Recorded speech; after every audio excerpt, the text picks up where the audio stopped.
So, hey, Demetrious, let's kind of take it back. How was high school like for you, and what did you want to become in high school? You know, this is Demetrious Johnson. Say hi. Hey, how are you? So in high school, I did a lot of sports. I started back from middle school. My mom was very straightforward about, what we're going to do when we went to school. She said, you can either work. She goes, you're going to go to school. Here's two options. You can work and pay for your own stuff, or if you do sports, I'll pay for everything, like car insurance and all that stuff. And she wanted us to focus on our athletics and schooling. So I took that route. I did wrestling, football, cross country, track, and I excelled in my sports. And after losing my state championship in high school wrestling, I ended up taking third. But after I lost that, I didn't run track that year. I was like, you know what? I'm going to chill. I'm not going to be an athlete for the last quarter of my high school career because I had been playing sports since, elementary. And I was a breath of fresh air. So I went right into working, worked at Parkland Predators, different golf courses, worked at Taco Bell, did construction, masonry construction as a hot carrier. And then I finally went back to my original construction job, which is at Kerastar. And at Kerastar, we'll basically take recycled paper and we will make it into V-boards. So let's say you order a brand new Samsung 85-inch QLED TV. They got to protect it when they ship it. So it's protected by these V-boards. And I was a guy who would basically, if the customer wanted it 2-inch, 15-inch, or 60 inches, I would do that big. I'll run a machine. I'll basically cut it that specific, and I'll cut thousands, millions of those, put it in a box, tape it up, put it in a pallet, and ship it out. Wow. So you had all these jobs, and obviously your mother instilled a good work ethic in you. What'd you like about working, or did you even like working? And can you share more about that? I love working. I mean, working is why I think I'm successful as a martial artist, to be honest with you. Working 40 hours a week for $10.76 an hour, at the end of the week, you're going to get $400, right? Same thing with construction, making $14 an hour. Work 40 hours, do some overtime, do prevailing wages, you're going to get money. So for me, I never had, I was never lazy, right? Like if I wanted something, then I would work very hard to get it. And I'd get the money, and then I would take that money and go do what I wanted. So now being a professional athlete, it's like the harder I work in the gym, or the harder I work on Twitch, or, building my brand and doing toys or whatever it is, there's always going to be a good outcome to it for the most part. It might not be financially, but it's building, with the toys or the shirts, the shirt you got on. It's not, that's going to pad my pocket. It's building my brand and creating a footprint of, Mighty Mouse MMA LLC. Yeah. So your mother was deaf, if I'm not correct, right? That's correct. So how was it growing up with a deaf? And sign language, I assume?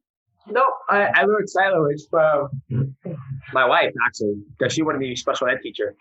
But with my mom, she was very good at reading lips. So when we were being raised by her, she told us to look her in the face when we talk and don't cover our mouth. And she would read our lips like it was night and day. And then until I got older, I found out that she was deaf. And she would set up things like we were on a toilet pooping and we needed a roll of toilet paper. She was like, beat on the ground. I'm like, Mom, toilet paper. And she would come, you need toilet paper, baby? Yes. Here you go.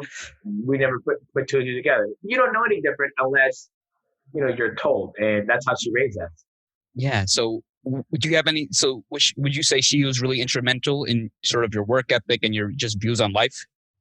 Yeah, she just basically said, if you want something, go get it. Work hard for it. And I remember when I first got my job at Parkland Predators, 15 years old. I walked down there, put my application in, walked back home, and they called me. And since then, I started working. What was your dream job in high school? Like, what'd you want to be like? Didn't have one. I mean, you think about when you're 16, 17, 18, you're not thinking about, your life or your dream job. I was more focused on sports. Like literally every season, football, cross country, track, wrestling, I was always into sports. So for me, all I known is being an athlete. I never knew anything else. Didn't know I was going to be a professional athlete, but all I knew was being an athlete my whole life. Now your senior year, right? You got second in states. Did you ever think you were gonna keep doing athletics, or what were the emotions going through you then? No, I think after I lost that, that championship, going the whole rest season undefeated, only losing once, and I was like, you know what? There's no point to go to track. There's no point. There's no money in track. There's no money in wrestling. So I'm gonna go to work. That's what I did. I went to work. I went in and started working my summer job earlier because it opened right where spring hits, and I was just enjoying being a kid. Like it felt so good to go to school right after school at 2:10, getting off, jumping in my car, and driving home and hanging out with my friends instead of going to the track. It was, when I look back on it, there's part of me that's like, man, maybe I should have ran track, but I actually am grateful that I took that last season off of athletics just to chill and be a kid.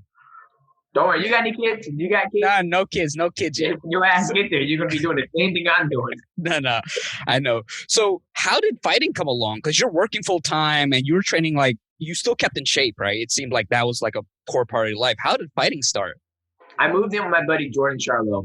We lived in a PLU house, and I don't know how we came across it, but we saw, like the original UFC. I think it was UFC 54, Okay. UFC 48. It's on Chuck Liddell versus Randy Couture. Okay. We saw Andre Arlovski, whatever. So we saw that. We watched it. We thought it was cool. And then it came down to the Ultimate Fighter when it was Rashad Evans. Yeah. And Rashad Evans was hitting the bag. And I remember back in the day, they had challenges. When you won the challenge, you get to pick a fight or whatever it was. And I saw him looking at it. I was like, damn, man, I think I can do this too. So I literally went to the gym and signed up.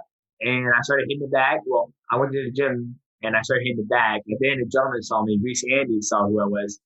And I knew Reese from wrestling days back in PLU. He goes, you want to know how to fight? And I was like, sure. Signed up, and then the rest was history. That's really how it happened. So was that one of the reasons? Because I know Arlovski is one of the fighters that you idolized, right? So was that the reason when watching that day?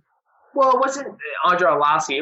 I think honestly, it was the workouts. I didn't care about hurting people or how they hurt people. It was how they got a workout and they could defend themselves on the street. From my perspective. And that's, I saw Rashad Evans hit that bag up an incline hill, and I was like, I'm sold. I'm going to go work out and start hitting the bag. And that's where it started. Yeah. So now you're still working because you're all about having a plan B because a fighter's life is hard. Yep. And so when you started sort of competing professionally, what was going through your mind, right? Because it's not like, it didn't seem like, hey, I'm going to make the big leagues. It was just kind of something you're doing and you're just really good at it. And you just kept on getting better at it. Absolutely. I think the biggest thing went through my mind when I was working and training full time. Well, I went through a lot of jobs. I worked at Journeys as an assistant manager, Red Lobster. What else? I worked at Carousel, and I went to construction, went back to Carousel. And then once I got my full contract in the WEC, I still worked. Even all into my title fight in the UFC against Dominic Cruz, I still worked. I think the biggest thing that athletes get confused with is once they feel like they made it to the big leagues, they can just quit their job. That's not the case. The money's good, but it's not great. The athlete goes out there and makes 10 and 10. He wins the fight. He made 20 grand. Minus 20%. So he's left with what? 10%, 2,000. 16K. 16,000. He's got to pay his management. So there's another, 4,000 gone. So now he's got what? $12,000. And then it's like, okay, well, I got 12 grand to last me, the whole year. That's $1,000 a month. So it really doesn't go that far. So for me, it was very important that I kept a full-time job. That way you can supplement that income. So all the money I made from my career, starting in WEC, I pretty much saved it. Like I put it in, investments, and all the way up to this point in one championship, I still save my money to this day because you never know when that last fight's going to happen. And I've always been a big believer that, you always want to work up until you get to that point where you can sustain your full-time career as a professional athlete. That's a true professional athlete. If you're working full-time at a job and you're also a professional fighter, you're not a professional fighter. It's a hobby. Until that hobby is able to pay your insurance, your car payment, your mortgage, your food, airfare, all that stuff, you're not a professional athlete. My personal opinion, and that's one of the things my a friend of mine told me. He goes, these guys out here who are fighting at the casinos, think they're pro athletes or not. They're making two to show, two to win. You made $4,000. I can make that in a weekend, doing X, Y, and Z. So did you ever think that you would be fighting full time? Because it was a different landscape back then, right? Now it's like the numbers that some people make versus what they made before, even the minimums. Yeah, I never thought that was happening because when I first got into mixed martial arts, the smallest weight class was 155 or 170. We had no interest in going over to overseas to compete because that's a lot of time away from the house, and I was still working full time. Like literally, my coach Matt Hume would call me like, "Hey, we got this fight. Can you make it?" And I was like, "Let me go ask my boss first. So respect his time off." And I went and asked him. He goes, "I'll see what I can do." And I'll take a week off from work.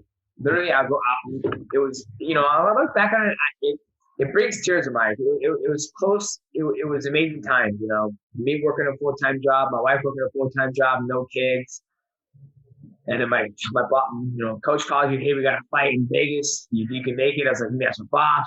Boss says she should get it off. Get a full week off from work. Wife comes down with me. We have a good time in Vegas. I go out there, blow the bricks off somebody. Saturday night, we go out and have drinks. Sunday, we're back home. Monday, I'm right back to work again. Literally, right back to work. So how was it at work? Like when your coworkers saw you, they're like, "Hey, DJ, you're fighting," because it's different, right? When you go back to work. Well, the guys I work with are all older. They were a lot older than me, a lot wiser, and they're like, "Hey, good job. Make sure you get that fucking order out." And I was like, "Absolutely, I'll get it out." And the reason why, and the thing that was good is that the reason why I went right back to work on that Monday is because I hoped that call will come again. And when that call came again, my boss in the headset, he goes, "Yeah, you can go down. Like your work's caught up. We'll cover here, and then when you get back, we'll get you back to work. And we appreciate you." So they were really supportive of you. Oh yeah, my boss, Pete Ball Hockey, still talking to this day every once in a while. He said there was a point in time I was going to quit fighting to stay in my full-time job. And he goes, "If you ever chose fighting, if you ever chose carousel over fighting, I would fire you." I was like, "What the fuck?" But lucky to have to come down, I made the right decision, and he always supports me. He saw something in me that I didn't see, and I'm grateful that he was very supportive of me, be able to take time off and go into fight. Because being raised, whatever pays your bills, that's more important than anything else. A lot of these people out there, these Gen X or whatever the hell you want to call them, these new millennials, they think everything's going to come overnight. Like, this is my dream, my passion, I'm just going to do it. No, you got to, if that dream, passion ain't paying the bills, you better figure it out because PSC is going to cut that fucking electricity off. Another person who's been instrumental, as you mentioned, is your wife, Destiny, right? Yep. And then, so how has she supported you throughout? She's amazing. She carries so many different things. I was really thinking about her today, and I was like, she's a fucking monster. She woke up at 6 o'clock this morning, went to the gym, did a workout, came home, ate. We went to work out again, and now we're home. She took a nap, and now she's cleaning up. We're gonna go out to dinner tonight. But she's always been very supportive of me. But like my sidekick, my best friend, she's very honest with me when it comes to making decisions on my career. And she's been with me since the very beginning. My second amateur fight. She's been with me in the ups and downs. We've been together where I didn't have a job and she was, supporting both of us. And, now I'm able to return the favor. So we're like yin yang, we're like, ebony and ivory, we're together forever. So when did you become a professional athlete by your own definition? When was that? And when did you decide like, hey, now it makes sense, right? Now I got the bills paid. My second fight against Ian McCall, that's when I literally started taking the sport serious. I started to train under Matt Hume full time. I quit my job after the Demetrious fight, but I still wasn't training with him full time. So I would say my second Ian McCall fight was like when I was like, okay, we're gonna take this shit serious. Yeah. So when you took it serious, what really changed, right? Because you probably saw a lot of improvements in yourself because now you had more time to dedicate. So what changed when you started training full time? Because you're obviously still winning, you're doing a lot of things, but now it's like a different level of DJ. Well, I think it was just, the coaching aspect of it. I was under my coach full time. Before that, I was doing my own thing. Like I was training here, then I would go do my conditioning here. We scratch all that. We're like, what? My coach is like, I want to see everything you're doing. I want to, dictate when you're doing this, how you feel. And it was a huge difference. Even my diet, he wanted to oversee. And then once, I came back to that E. McCall fight, beat him, then won the world title flyweight. held the belt for 6 years. Considered one of the best for a very, very long time. And, now I still feel a difference. And it's just a thing you don't have to work, 40 hours a week. That's a lot of, wear and tear on your body. When you started, did you? Well, even when you won the belt, did you ever think like, "Hey, I'm gonna set the record in the flyweight division. I'm gonna be one of the greatest of all time, right? Because no matter what, in every conversation, you deserve to be there. And you're like on the Mount Rushmore, right, for the UFC. Did you ever think that was gonna happen, or when did you start? When did it start materializing for you?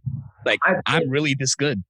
I don't think I would say the biggest thing was that I set a goal, and after the fifth, the sixth, the seventh, the eighth, the ninth, part of the things I was like, holy shit, I'm getting close to Anderson Silva, and I was like, you know what?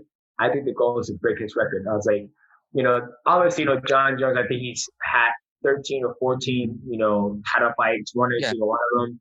But, he's lost a belt, then it's Daniel Cormier, then it's this guy. But when you look at the landscape of the division, the UFC flyweight division has been around since 2012. That's 8 years ago, right? There's only been 3 champions, me, Henry Cejudo, and Figueiredo. I held it for 6 years. Then Henry held it for, since, a year and a half. Year and a half. Yeah. And then you have Figueiredo. So 6 years of my career was trying to break that record. And once I did it, I was like, this is awesome. And for me, it wasn't never, I guess that was the biggest thing. I never sat there like, all right, we're going to break the record when I first got the belt. I felt like once I kept getting closer and closer and closer, I was like, okay, this is the golden breaker, because now that's cemented in, mixed martial arts history. I don't think there's ever been a champion, who's defended the belt consecutively 11 times.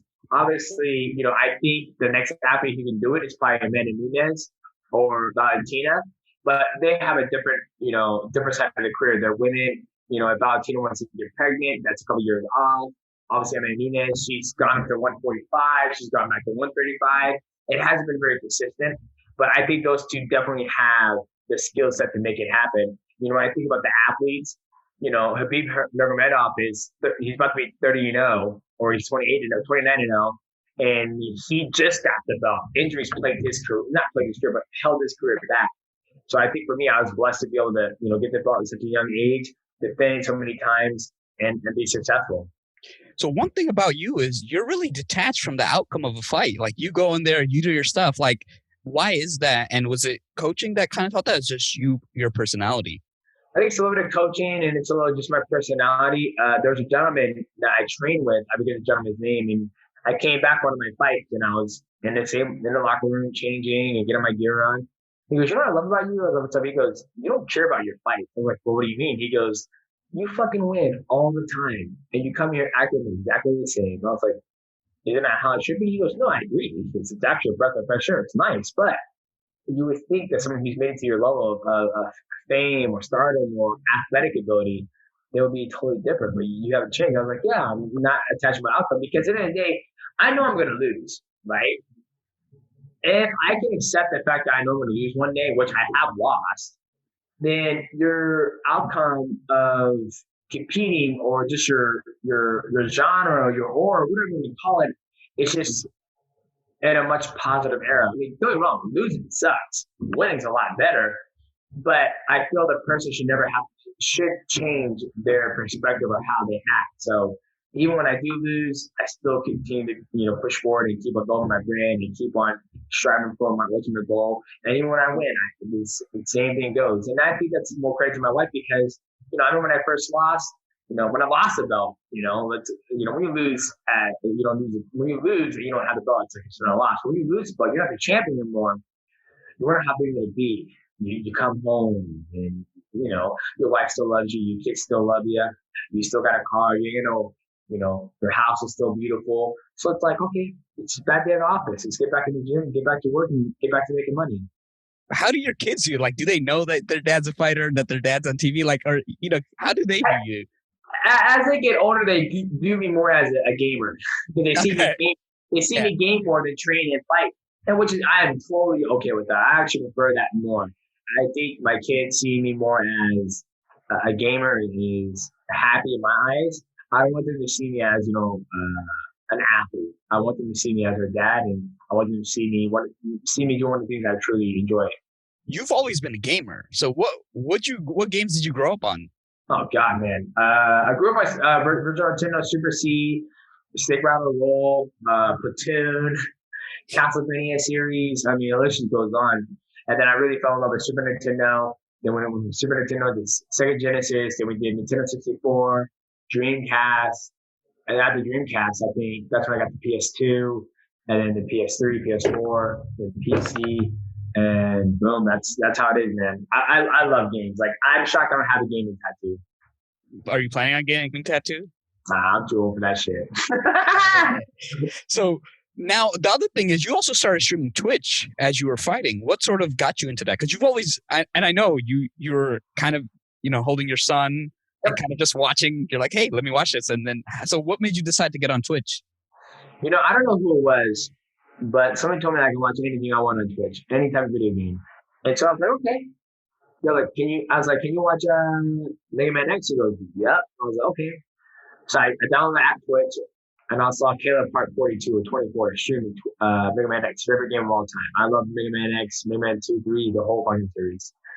And I was like, man, that's dope. I'm always playing video games as is. Yeah. And next thing you know, my wife said, babe, you should start streaming on Twitch. I was like, really? I was like, nah, last time I needed somebody to tell me what the fuck you want in the game. I don't need that. Whatever. She goes, babe, you're missing the point. She goes, it's a great platform to go to interact with your fans on a different level. I was like, okay. And I never forget, I'm sure my first game, Final Fantasy 14, or What Reborn, in my underwear, in my loft. And I had 3 viewers. And someone says, you can't be naked. You gotta get some underwear. And I was like, fuck you talking about? This is my house. And then everything else is history. And I can't believe we're going on, I think, 4 years in shooting? 4 years. 4 years. So October will be 5 years. And I'm super excited. And the community I have built, not that I have built that, the Minus Squad has built, Matt Walker, Drew Diddy, just the list just goes on. Those are like the 2, founders who were there in the very beginning with me. And then it's just an amazing community. I think you mentioned recently that, you want to be known as a gamer, right? And not just as a fighter, but you also want to be known as a gamer. Can you expand more on that? I think the biggest thing is an athlete. I think a lot of athletes like to live by that identity, which there's nothing wrong with that at all. I think it's great. And I love being known as what I've accomplished in mixed martial arts. But I know that I can't fight forever. So I want to be able to build a great foundation in the gaming world space of showing how passionate I am about it, how much I love it, how much I want to see it thrive and succeed. That I want to have a footprint in it. And so that's what made me start the Twitch channel, obviously to interact with them on the platform. But when I'm done fighting, I want to be able to load up my stream and be able to hang out with people. My ultimate goal is to be able to make enough money to fight it when I'm done that I don't have to worry about money. So anyone that comes in through Twitch or anything like that, I'm able to put that money right back into the stream to give a better experience for my viewers and my community. So you seem to be very big on like just community and fans. Like, why is that? And you're also super positive, because I've been on your streams and sometimes people say negative things and you just really brush it off. Why is that? And how is that? Say that one more time. How are you so positive? Because I see some of those comments, right? Not too often, but once in a while, you get someone who's like, who says something, and you're just like, hey, just be positive. Even like people will come defend you, and they'll be like, hey guys, just be positive. Like, how did you come across? Like, why are you like that? Because some people, right, emotionally, sometimes like, screw you. Yeah, I mean, being in the limelight for a very long time, you see the good with the good and the bad with the bad. And I think my wife, she's very good about pushing positivity. Like, why not be positive? There's enough negative in the world that overcomes my positivity. So if I can be that light shining armor in the darkness of surrounded by all my negativity, and people can come to my channel and have a good experience and be able to see me as a positive person, I can rub some of my positivity onto them, then I'm doing my goal. I'm doing what I'm happy to do. And the idea is the biggest thing. Some people get so, caught up with everybody's negativity that I want to be a positive person, and not in the game space, but in the mixed martial arts space as well. Yeah, so because I realized that you're very good at talking smack. Like, I seen you when you play certain characters, like you're on Rogan's podcast. Hey, I know what I got. If I really wanted to double, but you never really went that route, and it seems like integrity is a lot. Like, you're like, hey, look, this is the man I strive to be, and you don't seem to compromise money over your integrity. Is that sort of? Yeah, I would like to think so. I like to be honest. I like to be very transparent when it comes to certain situations. Like, I'll never forget, one day my coach came in and it was me, Tim Boach, Karis Fordor, and I can't remember who else. My coach came in and he goes, and this is what I love about him. He goes, I'm gonna let you guys know now. When I come in here and ask you how you're feeling, how's your back, how's your ankles, I don't care if that hurts. I'm asking you, do you want to make fucking money? I was like, goddamn right, I want to make fucking money. And he goes, let's fucking make money. Like, so there's parts of me where, when it comes to integrity, I like to be, like I said, honest, transparent. If somebody goes, man, you should really play this game, I'm like, no, I'm going to play it up. Why not? I don't care to. You just give it a try. I don't need to. I have a game that's fulfilling my needs right now. Yeah, I try to be transparent, man. I try to be honest, and if people look at it as I have integrity, then I'll take it. What's up, bud? What's up? What's up? I think she's upstairs. So another thing is that what really sets you apart is you're super insightful and you're super technical. Now, were you always this technical, or is it something that you just developed over time? In fighting or in general? Well, let's talk about in fighting, because in wrestling, when you obviously you have to be technical. So did it stem from the wrestling days, and it just carried over, or started when you start fighting? I think in mixed martial arts, I got really technical because there's so much you can learn in mixed martial arts. And I've been doing it for so long, and I would literally train 7 days a week. Sundays would just be pure footwork. Saturday would be sparring. And there's a lot of stuff you can learn in mixed martial arts. The do's and the don'ts and the don'ts. And I really took that and I really excelled in that. When it comes to in general in life, I ask a lot of questions. If I don't know something, I want to know about it, and I'll do everything I can to grasp all the information I need. And that's where it comes from. Obviously, a lot of people want to become fighters, right? A lot of people who fight, they want to get the belt. What do you think? What are the few things you think set you apart? I think what set people apart who get the belt, who don't get the belt, is athletic ability, skill set, determination, coaching. Well, what set you apart? What set you specifically? I would say those things: the coaching, the determination, the skill set, the athletic ability, all that stuff plays a huge role. I would say, the difference between me and Habib Nurmagomedov isn't very far. I mean, he's a phenomenal athlete, extremely good, great coach, rest in peace, his father. Same with John Jones, great coaching, athletic ability, his knowledge of the sport. I mean, all of us, all the champions have something in common. They always have that X factor that somebody else doesn't have. Or it could be the right time, right place, right shot. Right athlete might get lucky. But other than that, I think it's determination, athletic ability, skill set, knowledge, and determination. So if let's say you're 18 again, right? You have all the knowledge you have now. How would you go about your career? Would there be anything you'd do differently? Start investing earlier. That's it. What do you mean start investing? You're just outside of athletics? Yeah, like start shooting on Twitch sooner. Start building my brand sooner. But then at the same time, if I were to do that, would I take away from my fighting aspect, right? Like right now, I'm in a place in my career where I'm able to focus on that. Back in the day, I was working full time, training full time, and not training, but training part time. So I don't know if I were to focus on I'm the best in the stock market, do this and this and this, then I would take away from my athletic ability in the gym. Do you have any other goals left in fighting? Because you've accomplished a lot, right? So what are the next goals? Yeah, obviously keep on winning and keep on making money, and then hopefully you get the flyweight one championship. So right now every fight is getting me one step closer to my ultimate goal. And once I reach ultimate goal, then I'm like, yeah, I'm done. I think when it comes to accomplishments and belts and stuff, I think I've satisfied that need for me. Now it's just going out there. It's my job. I'd love to do it, and why not continue to do it? It's a great source of income, and I love to do it. What advice would you have for fighters getting in right now that younger fighters?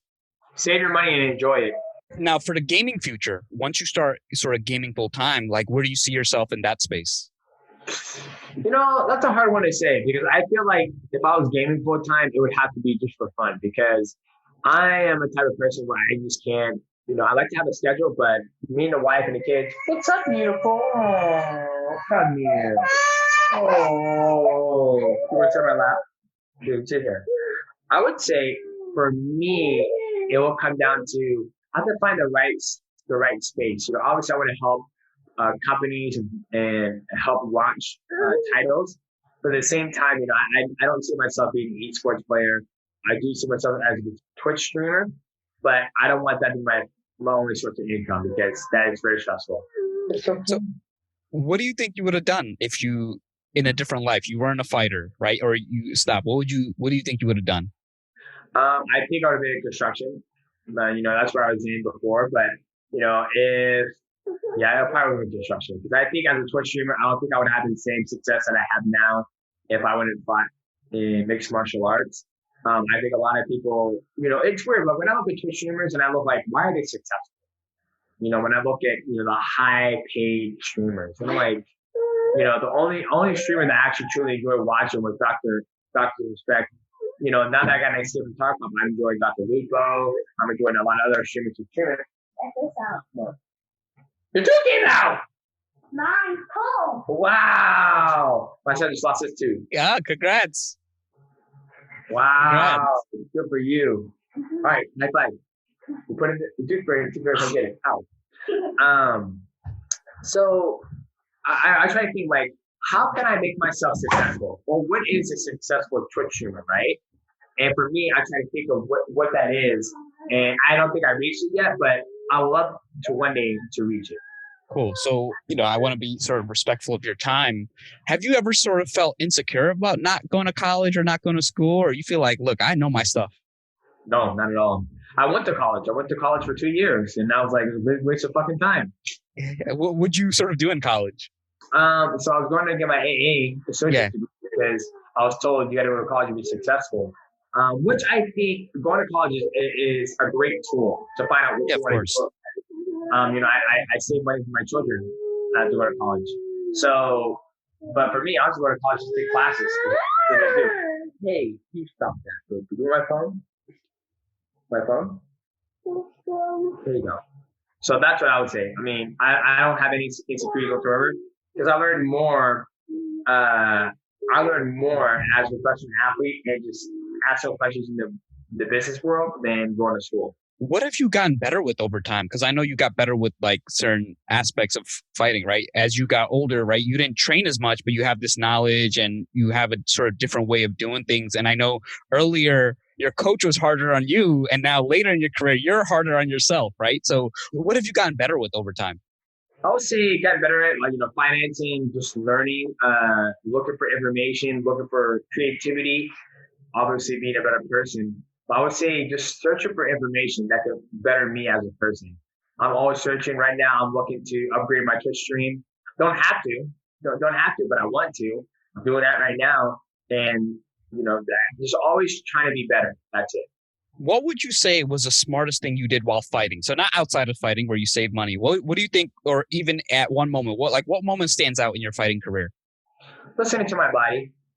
Listen to my body. When I had to get my labrum repaired, I did that. When I had to get my other shoulder repaired, I did that. When I needed to take a break from fighting, not break, but chill, relax, I did that. And I was very outspoken to my coach about, hey, this hurts, and we'll figure a different way out to train.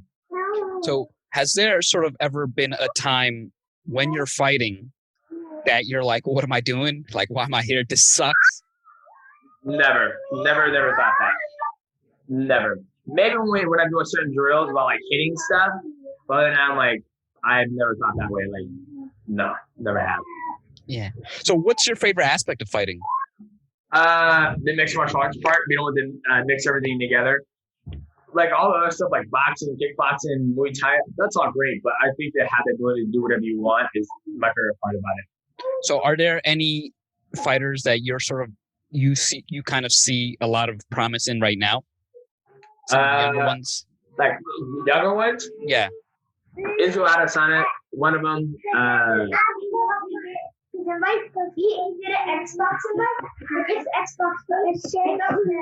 my kids, they have no chill. I'm in here to interview. You see what I mean? Can I finish this, please? Can I finish this? Yes, I'm gonna finish this. Get out. I would say it was Adesanya, Sugar Sean O'Malley. Who else? Those are the two that come top of my head. Yeah, those two right now are the biggest ones I think would be very, very, very good. in their career. You know, they're both athletes. They're both long in their careers. They're long for the division. Paulo Costa, the racer, he's very promising. He's very tough, great hands, very, very big. You know, and that's just the surface. You know, those are the guys that come to the top of my head that are going to be good for the sport of mixed martial arts. So did anything change for you as a fighter when you had your kid? Because I know sometimes people's motivation change, right? They start fighting a little different. They're like, hey, I got to make sure I don't get hit in the head as much. Oh, 1,000%. You know, for me, I want to make sure I'm healthy enough to have this someone yell at me all the damn time. And just be smarter, you know, with my career, like know when to stop. Like if I get knocked out or if I'm getting fucked up, I'm like, I'm done. I was like, I don't need this. You know, there's other ways to make money in life. But luckily I've been blessed. I've been taking concussion. I've been knocked out, knock on wood. And I'm gonna keep going. All right. So I just want to, how would sort of the listeners support you? What's the best way to sort of support you? Support me, just follow me on Twitch, Instagram, Twitter, and swing by the Twitch channel. Okay, cool. So subscribe to, what's your Twitch handle? Mighty Gaming. Mighty Gaming, that's it, baby. And you ain't even got to subscribe. Come and chill, hang out, sit back, have a beer, enjoy the chat, and enjoy the gameplay. All right. So I just want to thank you for your time. You know, appreciate you. And, you know, looking forward to your next fight. Thanks, bro. I appreciate you, man. No degree, no problem. Any problem, we can solve them. Linked insomnia keeps us evolving. We're growing in the knowing. The wisdom is flowing. If you didn't know, now you know where I'm going.